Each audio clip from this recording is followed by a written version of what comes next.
আর্থিক সমস্যার কারণে নিউ ইয়র্ক জুড়ে গত ২৫ বছরে প্রায় ৪ ডজন হাসপাতাল বন্ধ হয়ে গেছে বলে জানিয়েছে সিবিএস নিউজ।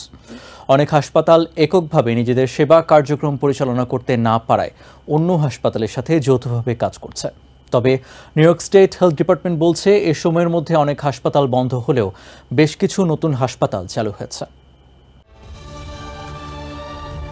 সিবিএস নিউজের তথ্য অনুযায়ী গত ২৫ বছরে নিউ ইয়র্ক জুড়ে প্রায় ৪ ডজন হাসপাতাল বন্ধ হয়ে গেছে। New York State nurses association ও নিউ ইয়র্ক স্টেট হেলথ ডিপার্টমেন্টের রেকর্ড অনুযায়ী ২০০০ সাল থেকে নিউ ইয়র্ক জুড়ে বন্ধ হয়ে গেছে কমপক্ষে ৪২টি হাসপাতাল।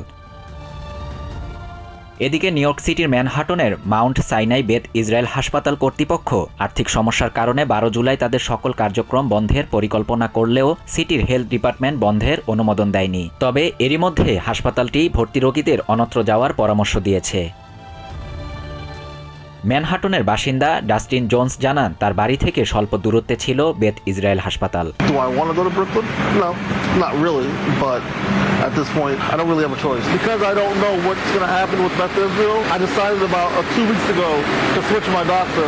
স্থানীয় আরেক বাসিন্দা আর্থার সোয়ার্টজ বলেন, হার্ট অ্যাটাকে আক্রান্ত হবার পর বেথ ইসরায়েল হাসপাতালটি কাছাকাছি না থাকলে হয়তো তিনি নাও বাঁচতে পারতেন। এটি বন্ধ হয়ে যাওয়া স্থানীয়দের জন্য সংকটের। It's an intentional action by Mount Sinai's CEO because the property that this hospital sits on is extremely valuable real estate. New York community health centre জানিয়েছে হাসপাতালগুলো বন্ধের প্রধান কারণ আর্থিক সমস্যা। এরই মাঝে new York State health department এক বিবৃতিতে জানিয়েছে গভর্নর ক্যাথি হোকুল ২০২৫ সালের বাজেটে মেডিকেল খাতে $৩৭ বিলিয়ন বরাদ্দের আশ্বাস দিয়েছেন। শাহরিয়ার শাফাত, TVN 24 নিউজ ডেস্ক।